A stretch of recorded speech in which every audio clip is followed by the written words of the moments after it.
The psychology of classic servers. I'm actually curious what Josh Strife Hayes has to say about that. Those of you that already know me probably already know that back in the day I moved from WoW Retail to WoW Classic because I wanted to get this nostalgia experience, the classic OG WoW experience like all my friends had back then. But I used to be crazy broke as a kid. I couldn't afford a freaking monthly subscription, so I'd always watch others play. And when I got older, there were so many expansions out, so that's probably why I moved also from WoW Retail to Classic. But yeah, let's see what Josh has to say about that. Legacy servers, fresh start servers, time-locked progression servers, whatever you call them, the experience is the same. A chance to go back and play your favorite childhood MMORPG Oh, WoW the Classic. way you Those remember. times. The original world with no expansions. Or a chance to play a game you've never played and want to experience what your friends keep telling you about all those years ago. Classic servers are extremely popular. I was a late Why WoW is this? player. What is the Very appeal late one. of playing an older build of a game, and is it a sustainable business model? Let's discuss. Ladies and gentlemen, welcome. I'm Josh Strife Hayes. As Oh, here's a new haircut. grow and expand, they change. Builds of classes that you loved slowly get nerfed. Items you didn't like using get buffed. Zones get graphically reworked. The mechanics change. The audio changes. The advertising changes. Maybe the demographic of the game itself changes. Eventually, the base game becomes completely unrecognizable from the live version. And Oh wow. By the way, so that's also something that bothered me when I started playing World of Warcraft late. Like I started playing it crazy late, and there were some expansions that completely changed the way World of Warcraft felt. Like just look at BFA and Shadowlands, for example. I even feel like Shadowlands messed up the lore so much of World of Warcraft. Like I feel like in an MMO it would be better if the afterlife remains a mystery and a secret and not get revealed. And the way the afterlife is in WoW and how you can like freaking even die in the afterlife and stuff. Like I feel like from a story lore perspective, it's just so weird. Like with Shadowlands, like it would have been better if they kept the afterlife a secret, in my opinion. MMORPGs are essentially living, evolving things. And eventually the original player base don't recognise the game they've been playing for many years. Oh yeah. And they begin to drift away. When this happens, that's how I felt. Says, hey, let's release a legacy server. Let's release a classic server. A version of our MMORPG as it was years and years ago. So people can come back and play the original experience they fell in love with. Sometimes people think this is just nostalgia talking. Sometimes it's just about a more basic version of gameplay. But there are actually several psychological reasons that legacy servers can be much more appealing than the live game. Yeah, if the live game sucks. Consider dropping a like on the video or subscribing to the channel. Ring the bell for all the future notifications. And as usual, a massive thank you to all the supporters on Patreon and Twitch who keep the channel That's going. a big accomplishment right there, guys. So many For now, patrons. let's begin. Wow. When people talk about legacy servers, the first question many skeptics ask is why? Why would you play an older build of a game? Are you just being blinded by nostalgia? In some cases, maybe. Sometimes there are legitimate improvements that have been made to a game over the years, but legacy servers, old builds of old games, actually do have intense psychological appeal. So in this video, we're going to ignore the rose-tinted nostalgia glasses and discuss three... And sometimes it's also curiosity. Like, I give you guys an example. Someone gets into a game at a later expansion, right? And then they sometimes are curious on how the game used to look like back then. Or sometimes people had a very shitty computer and the graphics were very low, like not really on high settings, and they want to go back to like a classic version of a game with like the highest graphics and stuff to see if it looks different or if their experience will change with it. Yeah, that's probably why. Specific psychological effects of playing legacy servers and how they can increase your enjoyment of a game. The areas are 1. The lower divergence of adventure paths keeping the community together. 2. The fewer abilities and choices available, increasing the impact of those choices.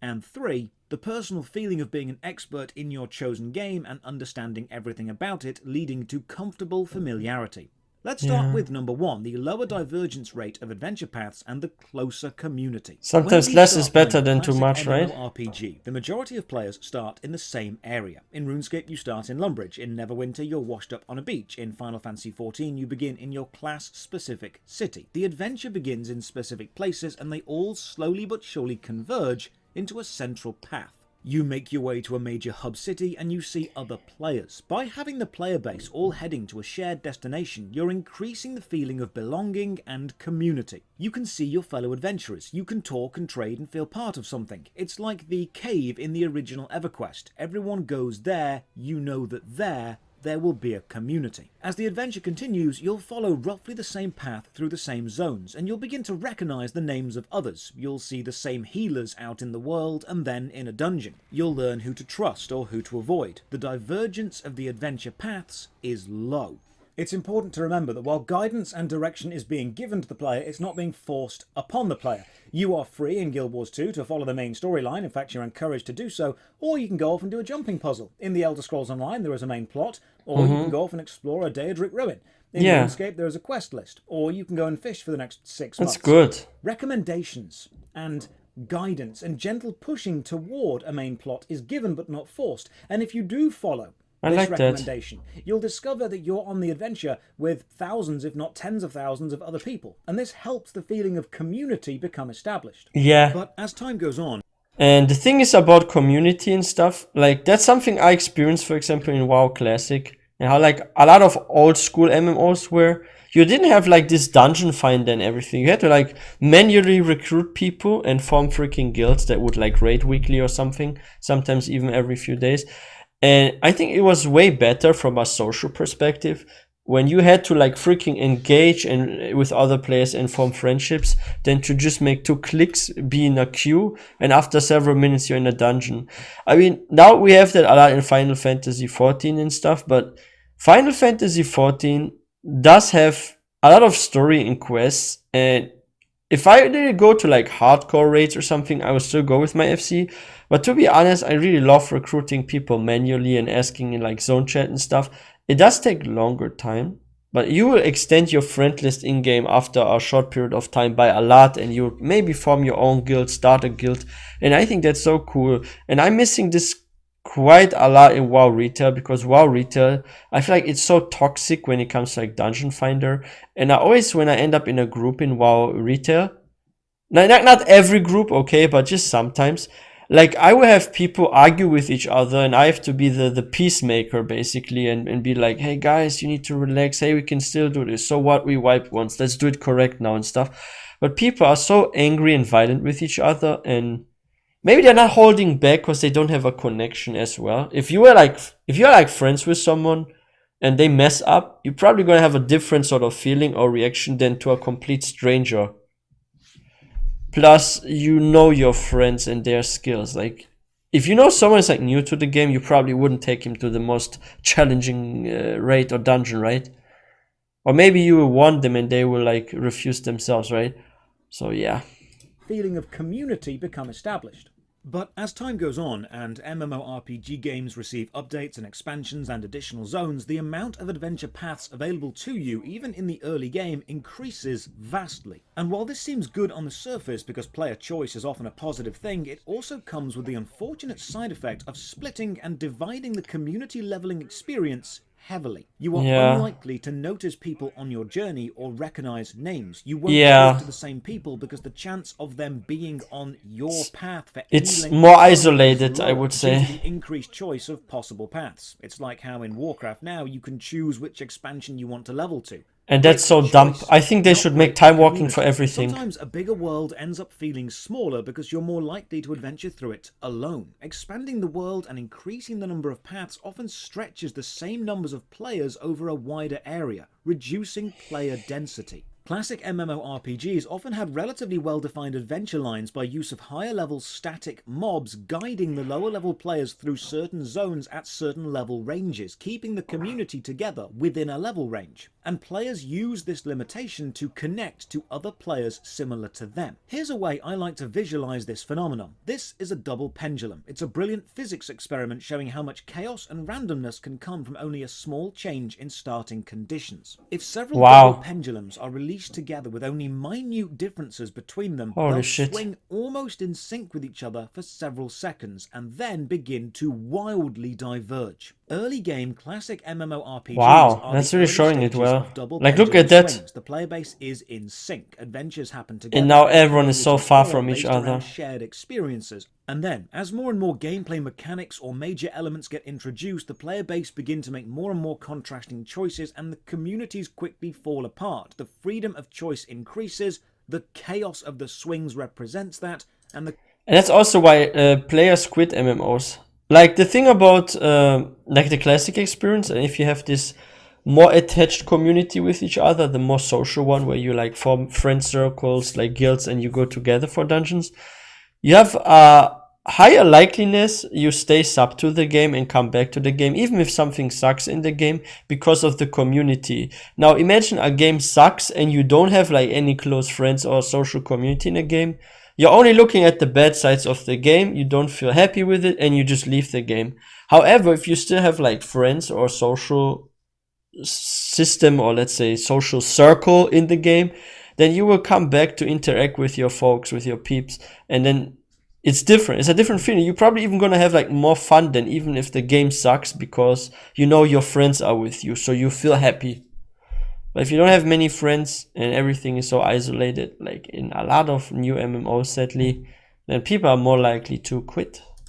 the cohesion of the communities decreases. To relate this to classic RPGs, especially tabletop games, imagine if a Dungeons & Dragons game started with all the players in a tavern and gaming together, and then as time went on, instead of sticking together for a shared adventure, the players all went off and started to do their own thing. Eventually, you'd start to miss the group dynamic, and you'd begin to wonder, is a shared single adventure what I actually miss? In Dungeons & Dragons, you trade your personal freedom and choices for consistent, cohesive group dynamic. Is this an important RPG design element that MMOs need to remember? Is freedom of player choice in an MMORPG an element that needs to be regulated to guarantee the formation of communities and shared experience? There's a It's balance. not just MMORPGs that experience this kind of community fragmentation. Back when Call of Duty Modern Warfare 1 released on the Xbox 360, you then had map packs being released, and suddenly the community wasn't just people who owned Call of Duty Modern Warfare, it was people who owned the map pack. Oh, or the this other was map very pack, bad. or all of the map It packs. divided the You were community. fragmenting your community down even further. No longer was it one cohesive unit of everyone playing together. Yeah, that It was kills now games. smaller, compartmentalized units of little sub-communities within the greater community. And this doesn't help the homely, cohesive feel of having everyone play together. This brings us to the second point. Older MMORPG games, especially the early game, had fewer adventure paths and fewer abilities, and I feel this is actually a major factor in player enjoyment. Okay, this is not an MMO, but I have a good example now with Minecraft. I'm not sure, like, who of you is watching, like, Minecraft and stuff on, like, streams.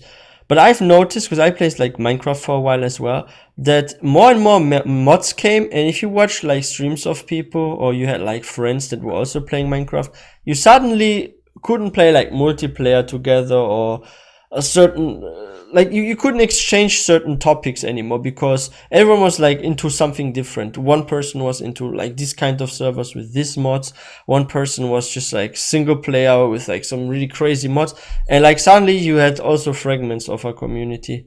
And that's a single player game that's getting fragments in a community. Like, seriously, I mean, you do have multiplayer in Minecraft as well, but I think if you have too many mods or too many map packs, just like he said about like Call of Duty, I think this overall will also over time kill a game, because a game needs a strong community to survive. Because I don't think the company will forever push out so many ads and maybe do like big events, because like a lot of those games that are still popular are very popular thanks to streamers, content creators, and to the player base that constantly talks about their game in their free time. Like, I'll give you guys an example. Mike meets with Philip, and Mike is a hardcore, let's say, RuneScape player, okay? And he loves freaking RuneScape, but RuneScape is old. Then Mike says to Philip, hey, I'm playing RuneScape now for so many years, and it's just so fun. I'm still enjoying it. It's a blast. Have you tried RuneScape yet? And then Philip is like, no, I haven't tried RuneScape, but hey, it sounds interesting. I think I saw you play this once before when I visited you. You know what? Maybe I should get RuneScape too. And that's also how a game stays alive, because people talk about the game in their free time to their friends or people they meet. And that's because there's a strong community, so community matters for a game. Relevance and the understanding of what your abilities and actions do, and your own ability to see the effects they are having on any given situation. Here's an example. Let's say you're in combat. You have your basic auto attack and you have one ability. It's a huge smash attack and you can use it every 10 seconds. And when you do, you see big damage numbers, the enemy staggers, there's a nice sound effect, and you feel validated. You did that. You pressed a key, something happened. And you get to actually see the impact you had. It's only one ability, but you can point to the exact thing it did and say, I did that. Now imagine this with a group of people. One player can stun the boss. When the boss attacks and you see it being stunned, you know that player did that. And another player can set the boss on fire. And another can heal the group. And when these limited but impactful abilities are used, you can see the effect they are having. And that's the key. They're impactful. This is also why a one-on-one fight in a film is often much more emotionally interesting. Yeah, and you will remember that and get attached to it. For example, the fight in the blacksmiths in the first Pirates of the Caribbean is vastly emotionally superior and more memorable than a huge sea battle in the third film. In the first smaller fight, we get to see the choices all the characters make, understand why they've made them, and then see the consequences of those choices, instead of just massive... It feels more alive, basically. With fewer choices to make, the weight of each choice is much, much more important. And if you make the right choice, and your friends can see you making that choice, not only do you know you've made the right choice, and they know you've made the right choice, but you know that they know. Everyone is then connected, and you work as a unit. This is why the early game of any MMORPG often feels much more substantial, much more fun, much more involved, because you know your fewer choices actually have meaning. It's why the early stages of any MMORPG, or even tabletop RPG like Dungeons and Dragons, despite having fewer choices to make, has more impact behind those choices when you do make them. Yeah, Using true. only a few abilities to do something you can actually recognize feels good.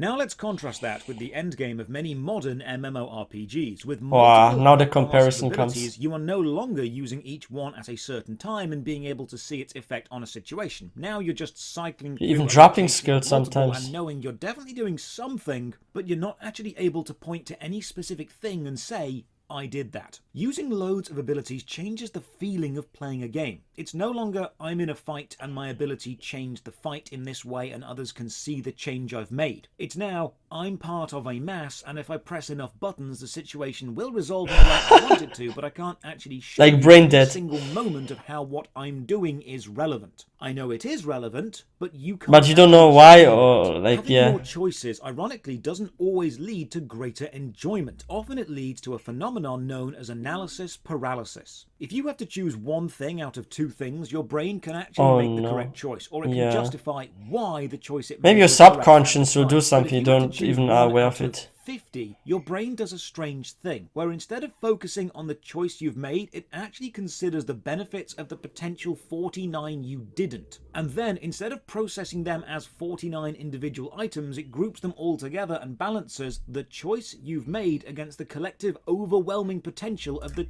That's actually something I've noticed about my gaming experience. For some reason, I often enjoy early game progress more than late game progress sometimes. Could that be why? Because that's what Josh is just saying about like the 50 things and stuff. Like, I feel like when I level like a character, a new one, I feel like very happy and sort of attached to this character. And I'm not saying like I'm not attached to a character when I'm like having achieved so much and I'm like max level. But I feel like more eager to experience more and to grow more attached and more interested in my character when it's like low level and I'm like leveling it than when I'm already like a higher level. And maybe that's because I have too many options once I'm like max level. Like I can use this skill, I can do this and that. And maybe then I start to lose the senses of why am I doing something. And I do it like subconsciously or something, like my subconscious. And maybe that's the feeling I get from like our early game character. That's why there was like a point in World of Warcraft Retail, for example, where I made many alt characters.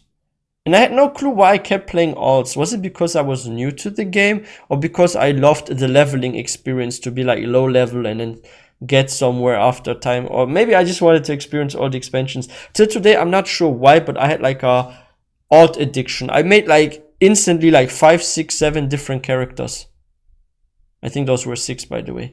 And I was like leveling them all. And I don't know why that was. Probably because I had more options at end game, that I wanted to have like the weakness and the fewer options again, maybe. Choices you didn't. And this almost always leads to you questioning your choice or ultimately feeling unhappy because you didn't choose one good thing. Yes, less is. I said that earlier before this pod came.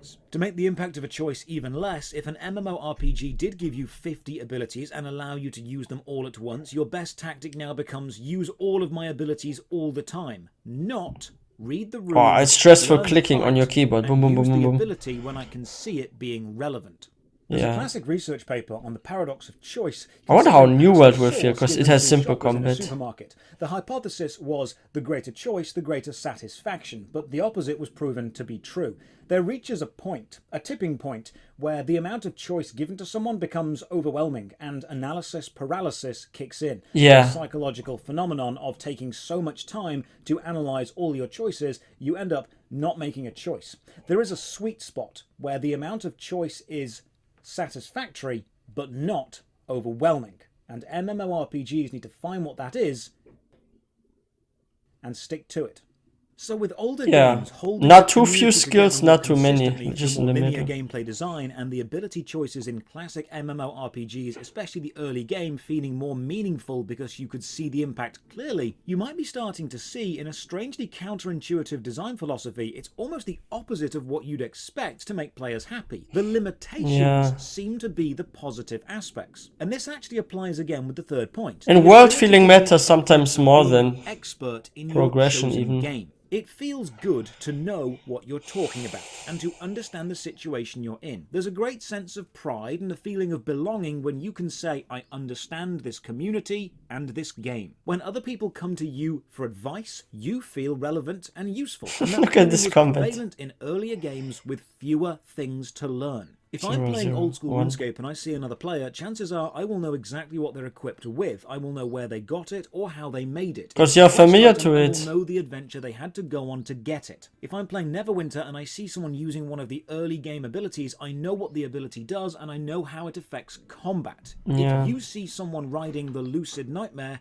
you know they endured that goddamn maze.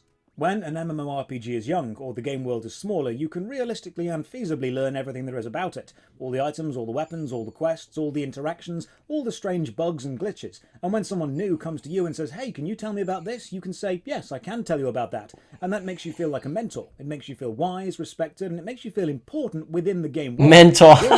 Mentor Final Fantasy 14. And this feels good. And then the game expands, and suddenly there's more to learn, and then more, and then more, and then even more, and eventually there's so much it's overwhelming, and the gaps in your knowledge begin to form, and unless you've been dedicating some serious time to learning everything as it happens, you won't remain an expert for very long, especially if you take a break and then come back and things have changed beyond your recognition. To give you an example, if you're a classic Warcraft player, you probably know this axe. You know where to get it, and you know why you'd get it. Your knowledge and understanding of the game. And you know what's OP. This acts emotionally, especially if you. It's not changing. Grinding to get it. Oh yeah, talking about spending hours to grind to get it. Like there's one issue with, especially while retailing like certain like newer MMOs, when it comes to gearing. Like certain gear that you got from a previous expansion gets outdated too quickly, and you have to grind again for so long. Like, I don't mind grinding, but if you have to constantly grind for, like, new gear, for new stuff, like, it gets annoying. Like, I love, for example, in Elder Scrolls Online, how your gear stays relevant from a previous expansion even. So you can get something really good from a previous expansion, and you can still use the next expansion. It's not, like, the worst gear choice. But WoW Retail, for example, like, really messed up with that gearing thingy. Sadly. By contrast, what's this? Most what is this? Holy shit! When the game I've never is seen this smaller, before. you can understand all of it, Honestly. the ins and outs, and the connections between things. And when you understand, you feel a sense of belonging, and this is comfortable and enjoyable. So when a company says, hey, we're releasing a legacy server, and someone says, do you want to go and play on a legacy server? Yeah! They're not just saying to you, do you want to go and play an old Let's game? go! They're saying, do you want to return to a time in the game when the community was kept together because the adventure paths were much more linear, and this resulted in a more tight-knit community? when there were fewer abilities to choose from, but they all felt impactful, when you didn't have as many things to pick, but the things you did pick actually made a difference, and when your knowledge was complete, when you understood and knew the game world like the back of your hand. Do you want to go back to a time when things made sense to you? Because a lot of people do. Legacy servers aren't just nostalgia bait. There's definitely nostalgia involved to a degree, but mostly they're builds of games with mechanics many players preferred. Densely packed starting zones and connected adventure paths leading to more connections being made between players and guilds actually seeing guild members in the open world. Impactful early game abilities that you can actually see affecting combat and less analysis paralysis as you level and unlock more. You have like your main skills and stuff. A game and lore they already know and feel comfortable returning to. It's often nice to adventure through lands you remember fondly. It's why we return and play games from our childhood. We already know the adventure, we just like going on it again. You know, it's actually funny when like WoW Classic launched and also WoW TBC Classic, like it seems to be way more popular. Like I have this impression, maybe that's because like the community is more knit together or something. But I feel like more people are engaged with WoW Classic than they are with WoW Retail. I feel like WoW Retail became way too casual for many, while in WoW Classic, WoW TBC, you still have like those hardcore players that play non-stop and have like their close friends and they like come together and stuff. Like it really feels like that. Because each time I hop on Retail, I get a different, more distant feeling than if I hop on, for example, WoW Classic, because people know, oh, this raid works like this. You have to do this mechanic. You have to do like people feel like more involved and attached to the world in WoW Classic than in WoW Retail for some reason. And it was a huge success, and maybe that's also because of that, because of the social system there. Irony of this is it just a temporary thing? Once the player base has relived the nostalgia and gone on the adventure again, once they've enjoyed the limitation and learned the game fully, what do? What is there to do? The MMORPG is designed to be a forever game, so it must release new content. It must continue. How does it do that in a way which retains the community, keeps the impactful feeling of because if it doesn't continue, people will leave no more content as well. Without becoming overwhelming. The answer to that will differ depending on which developer you talk to, and so far we've not found it, which is why legacy servers exist. So what can modern MMORPG game design learn from the success of legacy servers? Player choice is great, but completely open worlds with no limitation need to understand the balance of player freedom against community creation. They need to understand that having hundreds of abilities, you should give freedom, but you should not overdo it.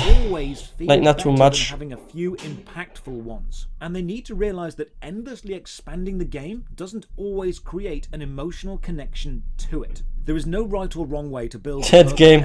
Like, look at this comment. That was my thought as well at some point. Players like legacy servers. So I want to know what you think. Do legacy servers have a place? Are they an enjoyable return to a simpler time? I would say yes, in my opinion. Outdated development style. Are they sustainable, or are they doomed to leech off nostalgia? Okay, after this I will share a few thoughts on this. Comments below. As always, thank you very much for watching. And another massive thank you to all the supporters on Patreon. And each time I see his freaking Patreons, I'm like, is that real? So many? Holy shit. Description for links to the Patreon, Twitch, that's what I'm calling success. And as always, have a great day. You have a great day too, Josh. Thank you for making this video.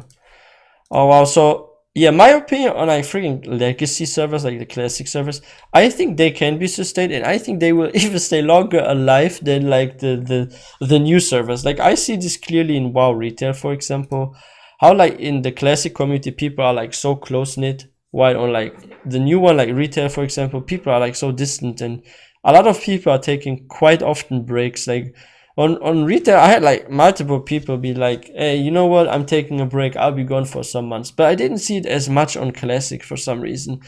Or maybe I was just more lucky on Classic when I made friends in game and nobody wanted to go get on a break. But I met a bunch of people on Retail that wanted to get on a break.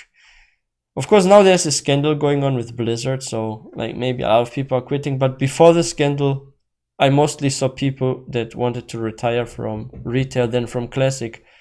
I guess it's also the kind of people that play on a certain game server, right? Like those people that dedicate themselves to the classic version, they're probably like really hardcore gamers, while the retail community is like more casual, I would say, because it's also way faster there, right? And less grindy. But yeah, this was a very informative and interesting video by Josh Strife Hayes. I really love checking out his videos. I think he does a good job with like the analysis of everything and his feedbacks on MMO. Like this always, like his videos always give us a big topic to discuss, and I've always like a lot of thoughts to share on this as well and my experiences, because I made some amazing experiences on WoW Classic, for example. Like if I had to pick right now, I'm gonna be honest with you guys, okay? Like now I took a break from WoW, but I'm still subscribed to WoW. I'm not sure, maybe I will, like I sometimes still play a bit, but I play now more Final Fantasy 14. But if I was forced to pick a server, and either the classic or the retail one, and my subscription just counts for one, to be honest, I would pick the classic one because I know where I'm at there, right? Because with like the new servers, like sometimes they release very shit updates and patches that nobody actually asked for. Yeah, guys, this was a very interesting video, and if you are new to this channel, please don't forget to hit that subscribe button for more content, and I will see you guys next time.